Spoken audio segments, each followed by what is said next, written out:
Hello and welcome back to our coverage of the Professional Disc Golf Association 2019 World Championships from Peoria, Illinois. More specifically, Eureka, Illinois today and the Lake Eureka course. We've got back nine coverage on JomezPro.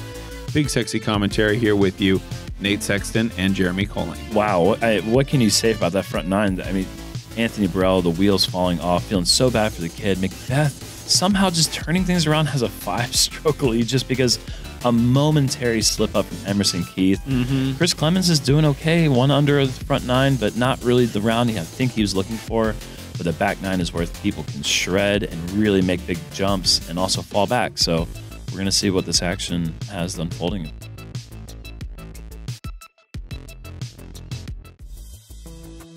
Straight into it on hole 10, par 3, 450 feet, slightly downhill, OB down the left side and OB deep, bad rough there on the right, as you can see. You're going to see players in a tailwind, people even are going mid-range, just trying to keep it as straight as possible.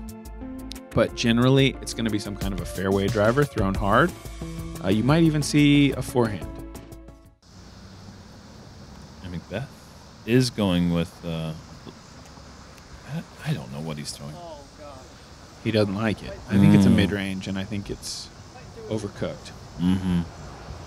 We saw him throw a... I'm pretty sure we saw him throw a Luna. But it was the same color disc in the ledgestone that he threw in this hole. So maybe we confused it for a Luna, and it was just mid the whole time. I like this hole for a lefty because there's not... That hazard that Paul hit is not really there. You can swing it a little wider. And with the OB left, you can play that hyzer shot and not have to worry about the OB left that separates 10 and 11. I knew I could count on my boy to show us his forehand. And that's a nice rip.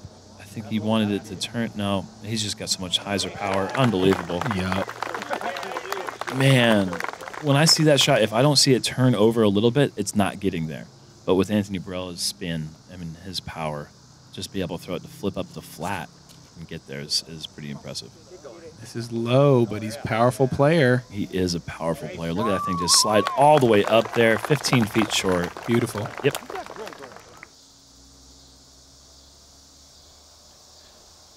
Should be a pretty easy make for McBeth from what we've seen so far. Yeah, count it for 2. Good effort. Stop the presses. That's like the first time we've seen him not do exactly what he wanted to do in like an hour and a half of playtime. Yeah, Chris. Great floaty putt there. Up and out of the frame and into the heart.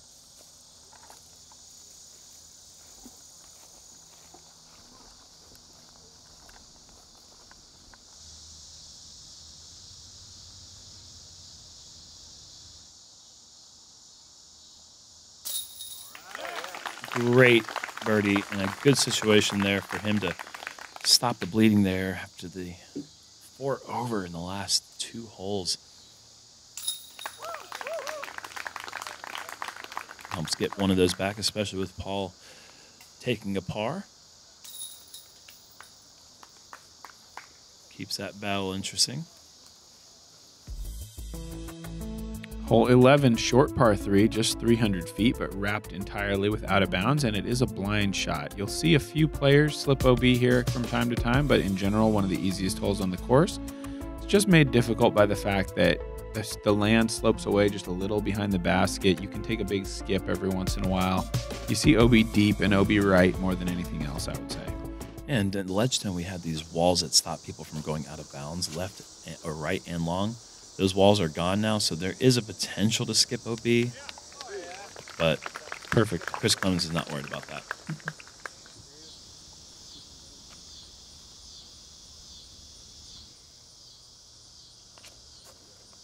Flex shot. This must be very overstable.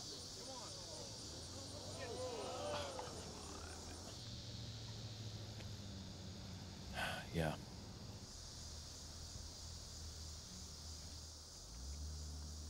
I think that face said more than we could ever say. Just disbelief and just heartache. Yeah. A little short from Emerson. That's you know,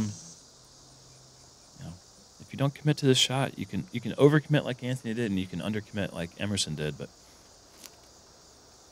it really does add just a little bit of interesting element that it's completely blind. Yeah, I think so too. You know, it just, you'd like to have that depth perception of exactly how far you want to throw.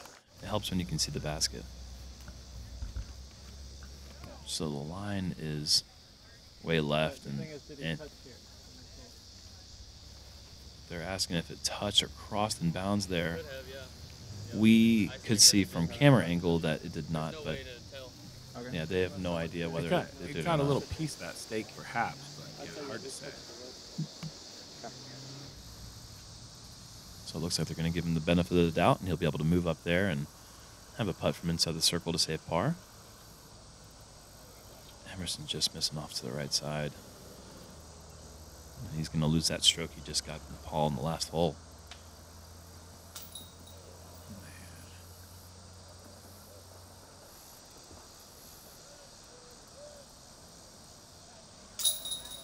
And that is going to be 11 holes for Anthony Barela without a par.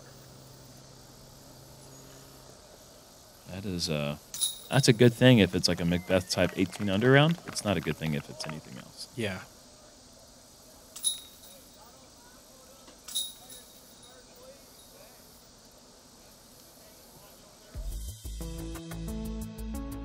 Hole 12, par 3, 354, going uphill the whole way. The basket tucked right behind the water tower. You can play safe. None of these guys will.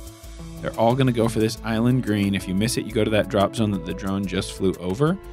You got to get the distance on this just right. If you hit that water tower in the air, often the disc will roll straight out of bounds. It's a pretty nice distance for just a pretty full hyzer with a distance driver, I think, for these guys. Not doing anything crazy, but just throwing it nice and firm. And look at that power from Chris. If that hits the water tower and it just does the flip thing. Nice. That's great. Nice. That is a very big forehand. Mm-hmm. And he had plenty of distance. He would have been past the basket.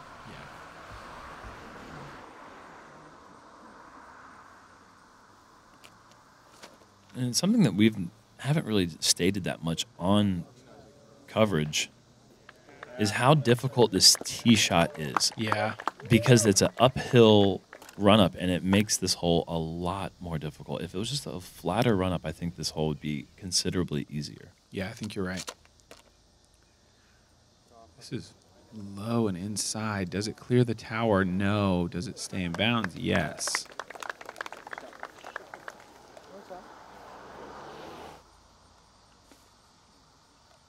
See if Anthony can get a little wider. Everybody else has hit the tower so far. And Anthony makes this the is same going to mistake. hit the tower too. But everybody stays in bounds. Okay. 3 hit the tower, 3 stayed safe. Actually, did McBeth? Yeah, all 4 hit the tower. That's right. McBeth caught a piece of it. Do it. Come on. Great Let's go. putt. I love that. Look at that. Barely can see the basket. I don't even if he could see the basket. Just a little piece of it, probably. Oh, that's incredible. Yeah, you B.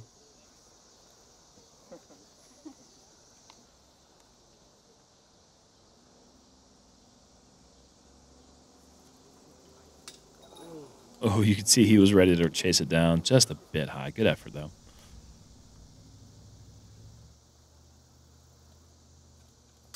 That's a big putt.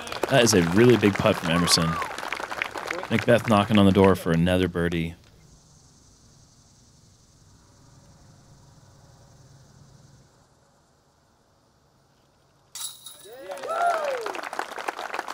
Master lock, man. The guy is locked in. And the quest for 50 under. I mean, We were thinking, what, like 35, 36 would be a great score, maybe. Maybe somebody could potentially get to 40 under at this World Championships through 5 rounds. And, I mean, at this pace, that's just going to get blown away. It is. And it happens every year. We put these numbers in our head like, oh, what's a great score to win? And then that's not good enough. yeah. We should just ask Paul, what do you think the good score is? And he'll tell us, and we'll have to believe him. Yeah, but we won't. Hole 13, par 5, 1,080. You guys have seen it before. This is water every shot. You want to play the 3 hyzers if you can. As a righty, it'll be interesting to see what Chris does. He does have that big forehand, so his strategy might be very similar. But you'd like to stay near the edge of the water the whole way.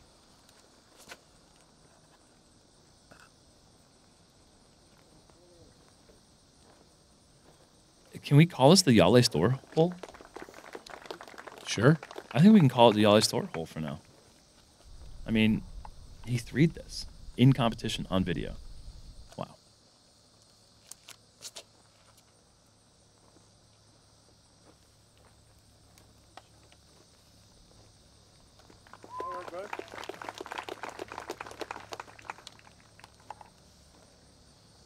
That'll play. A little bit left, maybe, if anything. Mm-hmm.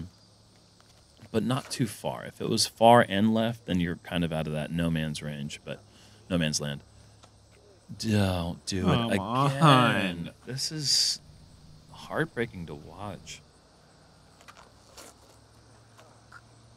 This is way, way, way left. He's going to have to kind of play the backdoor route like as if he were going to the drop zone, which AB will be going to. Or is he?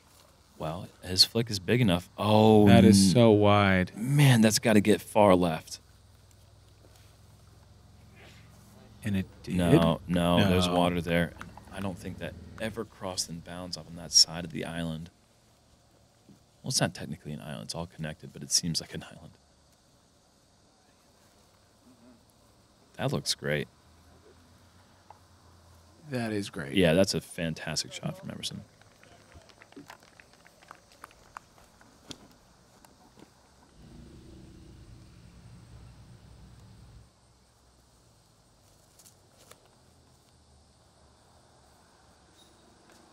Just perfect.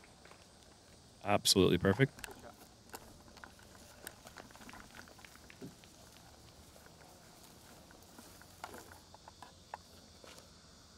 And AB going a low hyzer sidearm, trying to get out to the right side edge, does not skip. So I don't know if he's going to have the backhand hyzer left to the pin.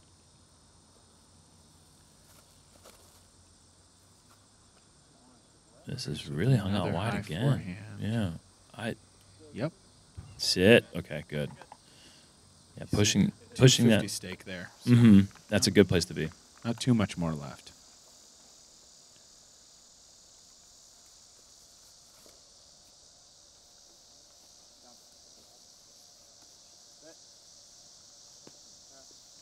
There is OB back there.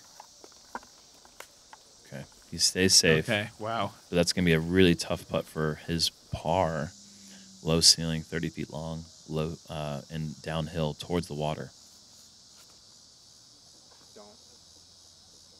Emerson, very sawed off to the left. That is in putting range, but that's a scary downhill putt. I imagine McBeth is going to go a little bit straighter, less hyzer line. And going with that zone. Can't make the hole look easier. And I got to give a shout out. Yeah. Right now, since no one else on our card has done it in 3 strokes, someone else did yesterday. Will Dobrikowski. Teammate of a player out of Maryland. Young guy. It is now the Will Dobrikowski and Yale Store hole. And that's a mouthful. Two people in this tournament at the same year 3'd this 1,080-foot par 5. Oh, an AB just off the basket, and this cannot roll anymore. That is just not allowed. Nope.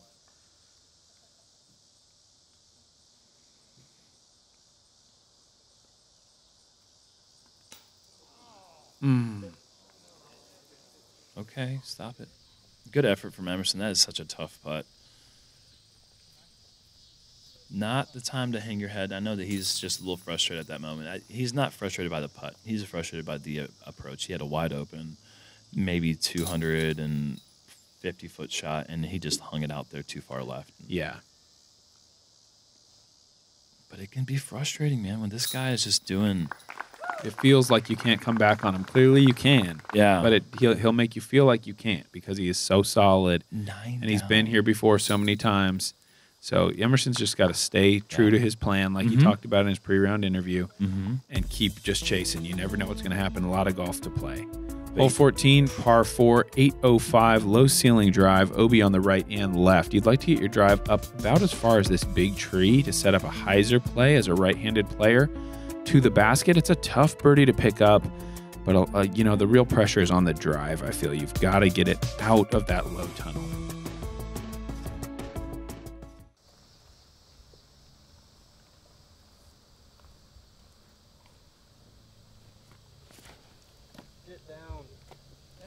worried about it drifting left OB. Ooh, he's inbounds, but he's not in an ideal place to go for the green, I don't think. Not to say he can't get there, but it's not a perfect play.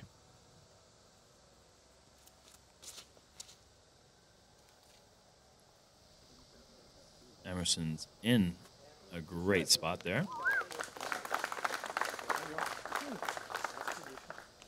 He'll be able to get a good stable foot behind his lie and throw a good shot to the green, hopefully, from there. AB is pushing that right in between. No way. No way. Gosh, T-Bird 3, his signature disc just creeps out of bounds. Just kept gliding on him. Mm.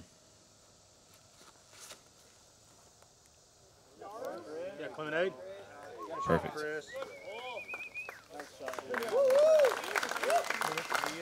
Very well done.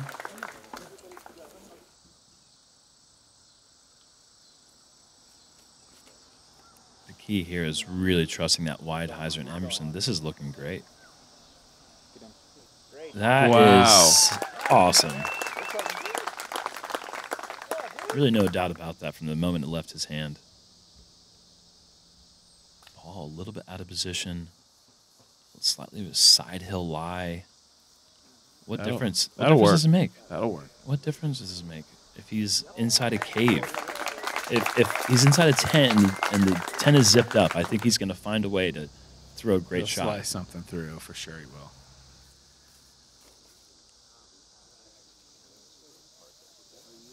And that is less than stellar from Chris after that perfect drive, so that'll be a tough putt for his birdie. And Anthony, talk about tough places. Man, what a committed shot to do that flex. Flex shot over the Unbelievable. water's edge. What an outstanding shot from AB right there. That is not a shot that I think most people just are conceding to the bogey at that point.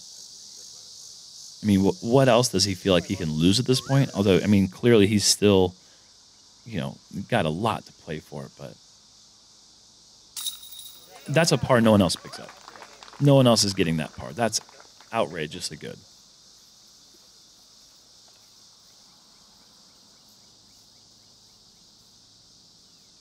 All for another birdie.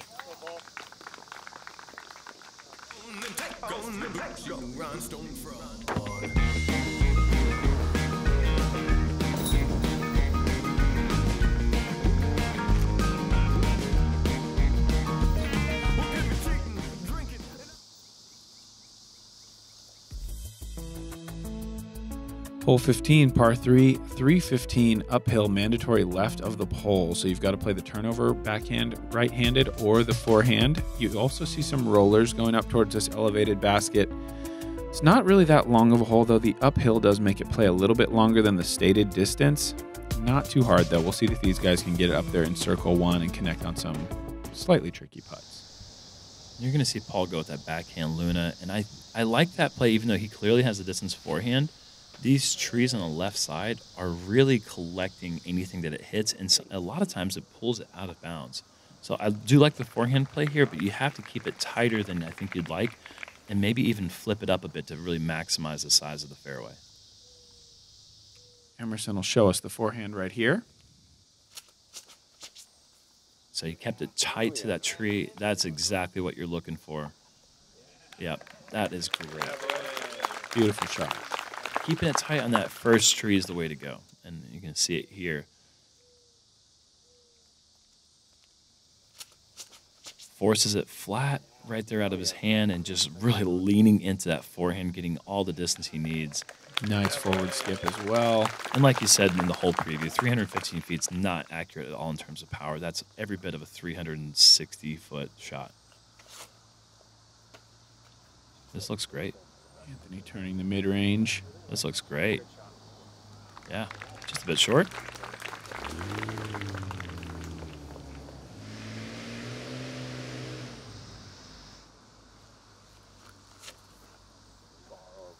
And this is what I'm a little scared of. Just hyzering before them nicely. Okay. All right, we got 4 shots. I think Paul's in the circle. That's up there is 91. Paul with another birdie look here, maybe 30 feet. Yep, just inside the circle. Ooh, skip and a little bit of a roll. He started walking away. Didn't even watch the putt. As soon as it came out of his hands, he turned and walked to his bag and grabbed the other putter. Not a player who usually uses minis, so he has to go get another disc from his bag.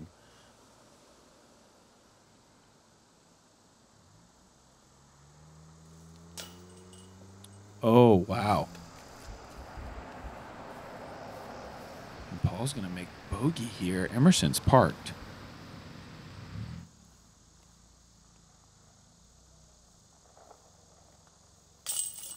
Ooh. Chris sneaking it in left side, hanging on. It's crazy. Just what we were just talking about. Emerson's got to keep his head down. He's doing a good job of that. No one's perfect. Yeah. You know, you might worry that Paul's just never going to miss again when he's playing this hot. Then something like this happens. 2 strokes. Just like that. You got to take advantage of those opportunities. I mean, Paul had an opportunity to go 8 down in the last 9 holes. I mean, how many times have we said that about that guy? It's just but nope. Takes a bogey. Falls to 30 under. Only a 4-stroke lead now. And Anthony still, through 15 holes, 1 par. The guy is just, he's fun to watch. I mean, sometimes it's heartbreaking when he has these days like this, but he's getting a lot of birdies too. So, you know, you never know what you're going to get. Hole 16, par 4, 606, mandatory left of that telephone pole there. Players go with roller, backhand turnover, low forehand, anything that moves a long way up the fairway without a huge finish to the right because there's some tricky bushes over there. You also have OB on the left, though it's pretty generous. Looks like Emerson's going to go with that fairway driver.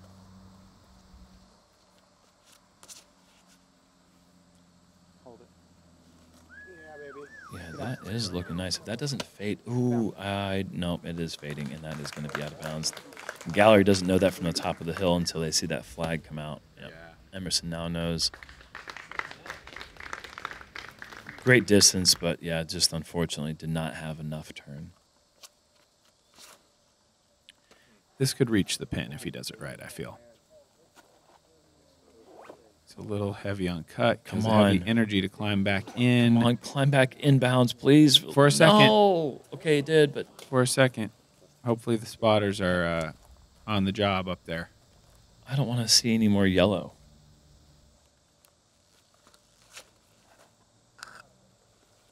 Yeah. Very nice. Thing of beauty. Yeah. Great shot.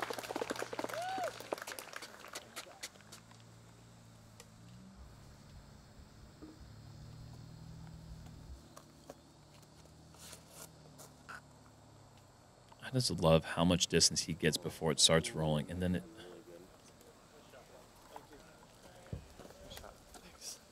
Just at no point was it ever in danger of being left out of bounds in the bushes right, and now he's got to look for 2 from like 80 feet. Yep.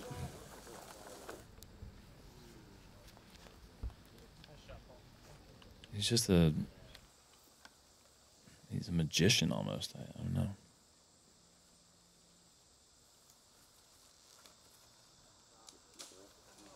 Oh, no. Great drive. But, man, that's a dropped shot. And this is kind of a drop shot as well. What am I talking about? I was looking at the flag in the distance. Emerson's looking at the basket, which is the biggest problem I have in disc golf.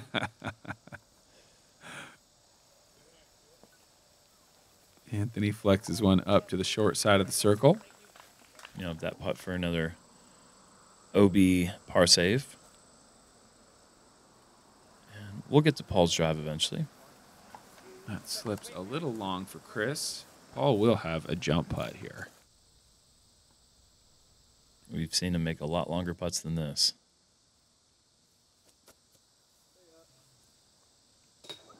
And he knew it was on line, just asked for it to stay up. Great effort. Anthony does not convert on the par. can only take so much more of this.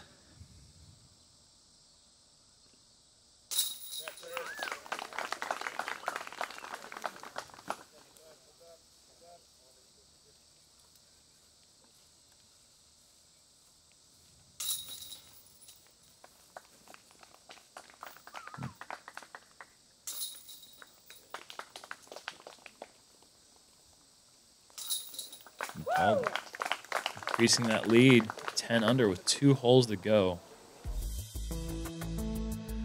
Hole 17, par 3, 300-foot island hole. You've got OB on both sides, obviously short and also long with the walking path. These guys are going to be going with their preferred shot. You really do whatever you want. If you like forehand, you're going to throw forehand. If you're a backhand putter guy, you're going to throw that. It's just throw your most confident, most consistently well-placed shot, and that's what you're going to do here. For Paul, that's a backhand putter.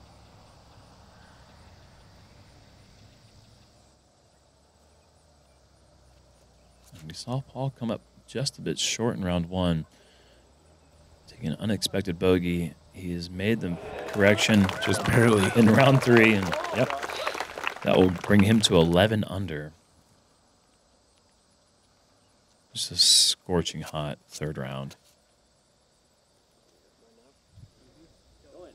Emerson, yes. Fantastic shot.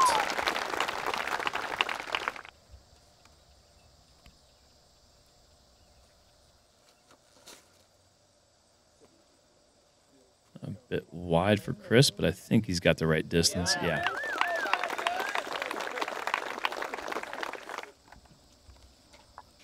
It's the first lefty I've seen in a league card out Eureka that has not gone for the skip shot off the water.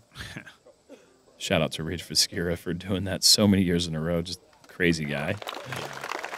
Spectators, we'll let the players go place first here. Everyone makes the green. Anthony up first. And Anthony in the basket for birdie. Another, just an accordion round. Yeah, and the one par he got was like a highlight crazy save. It's unbelievable. I've never seen a round with so few pars. Even if he pars hole 18, I will have never seen a round with only 2 pars ever before.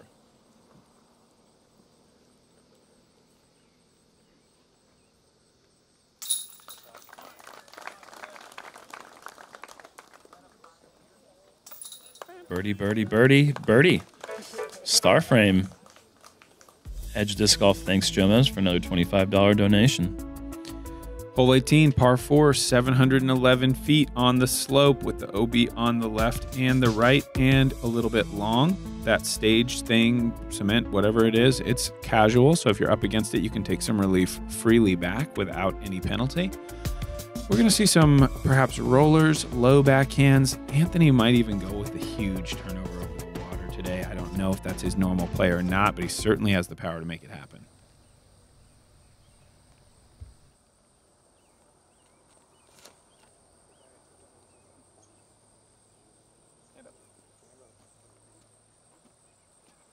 Paul is going to hit that cement. A little too much cut on his roller.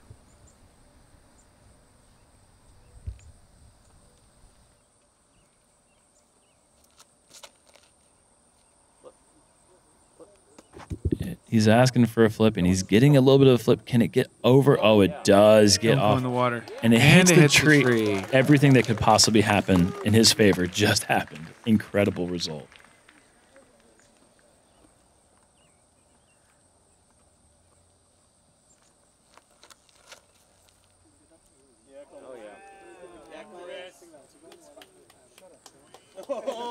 Nice shot by Chris.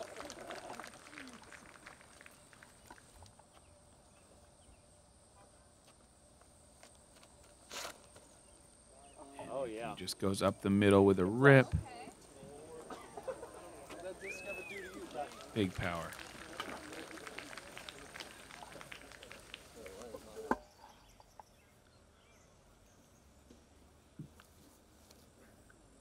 Chris first to approach with the left-hand hyzer out over the water. Really nice. Yeah, great effort. Nice little roll down to 28-foot look for the birdie. Paul's got the forehand window if he can get it over these railings. Yeah, that is an awkward place to be. He has the power to do this. Oh, wow. Did it get all the way to the out-of-bounds line? I don't know. Not. It looked like it had a lot of speed. I'm almost surprised it. Who else's disc is going to roll that fast downhill towards out-of-bounds water and then not go out of bounds? The clinician? Yeah. Is that the right word? Yeah, man. Clinician. Go there. Yeah, I did it. Emerson, after just a fantastic drive. Oh, my gosh. Sit down, please. Sit down. Yep, that's going to curl up to 12 feet. Yeah. Great round. Way to keep his head in it. There was one little rough patch in the middle of the round.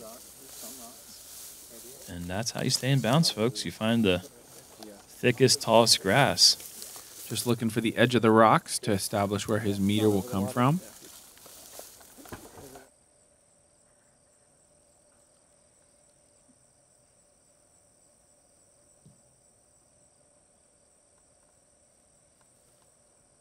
And Paul's approach right to the base of the basket. I just feel like if my disc had hit that ceiling and rolled down towards the water, not only would it have gone out of bounds, like an alligator would have came and just eaten it up. I've seen that happen to you, man. And here's Chris for birdie. No. Oh, just splashes it out. It just seemed like everything was right. I thought he was going to make that. But Emerson with a good situation right here. A birdie leading in to the fourth round, I should say. Only 4 back of Paul. Great back nine. Yeah, really, really great. 6 down. Collected himself through the tough times that ended the front 9, and Anthony, 1 par, finishes with another birdie. 12 OB strokes. Just so difficult. And we get to see a new side of Chris Clemons there, the wild man Clemons, I call him, when his hair's down. Fantastic round from Paul. Just that 1 3-putt slip up on hole 15. Wow. But an incredible round nonetheless. Shout out to course record holder now, Yeah. Eagle McMahon, jumping up 30-something spots to 9th place with a 14 under. I think maybe, but the 1100. Just something incredible. And there is our lead card. McBeth, Keith, Jones, and Conrad back in the woods. Started off with, I think, 5 down through the first 5. Walk me through a little bit of that, the early hot streak. Yeah, I was playing really hot. I was just leaving myself with about 20-footers every time, cashing in those 20-footers, and really tried to keep that streak going, but was unable to do it on a hole where you have to have a good drive. I didn't have a good drive, and it led to my first bogey, but I answered pretty well and kept clean for the rest of the round. That hole 8, I think that's when I actually saw you kind of walking across. That was like the one time I saw you look kind of frustrated today. What happened off the tee there? Hole 8, I just threw it just a few feet too far right, and unfortunately I know that the drive has to be between those trees, and if it is, I can look at a birdie, but if I miss that line, I'm looking at a bogey, and I know that, and I missed my line, and I was frustrated with it. Let's go back to hole 15. Walk me through what happened back there. 15, that's when I 3-putted. I was just tired of putting. I was literally tired of putting at that point, and I just was walking up with not the right mindset. It was just, I didn't feel like I was putting the disc close enough leading up to that point, and it was just frustration because I threw the disc poorly off the tee shot, and same mistake I made last time we were here, and I just wasn't happy about it. I should have stepped away and kind of just regrouped and putted like I was going to make it rather than just being like I'm tired of putting. So it leaked into the next putt after that, and 3-putted. You know, I should have shot better than what I did. Big crowd, big scene here. Are you a little overwhelmed? How are you feeling at the moment? I mean, I'm obviously disappointed in some of my play today, but at the same time, I can't be disappointed because I was able to fight back and still get, I think, a bunch of birdies. I'm not exactly how many, but a bunch of birdies, and I was able to come back and shoot 6 under, which is still respectable, and it kept me still in the tournament, I believe. Last 2 days, you've been, the one with the target on your back. Now you get to do the chasing. How's that change your mindset at all? I think it takes like 90% of the pressure off my back, and I think I can just, what do I have to lose? I'm the underdog in the tournament. No one expected me to be right here. I mean, of course, I have my fans that are like, oh, there was never a doubt, but then there's people that are like, super surprised that don't really know me because I am kind of new to the tour. I've been out here, but I haven't really had like too good of showings. And I mean, I think I got it tomorrow. Wow, you love to hear that. Yeah, I love it too. Emerson's got the right attitude. He's playing fantastic. Can't wait to see what he does tomorrow. Thank you again to the PDGA and the JomezPro Founders Club. Can't thank those guys enough for their monthly contributions, keeping what we're doing going every week out here. Thank you, Big Jerm. Oh, thank you, Nate. And I will see you in Morton and Northwood Gold. Big Sexy out.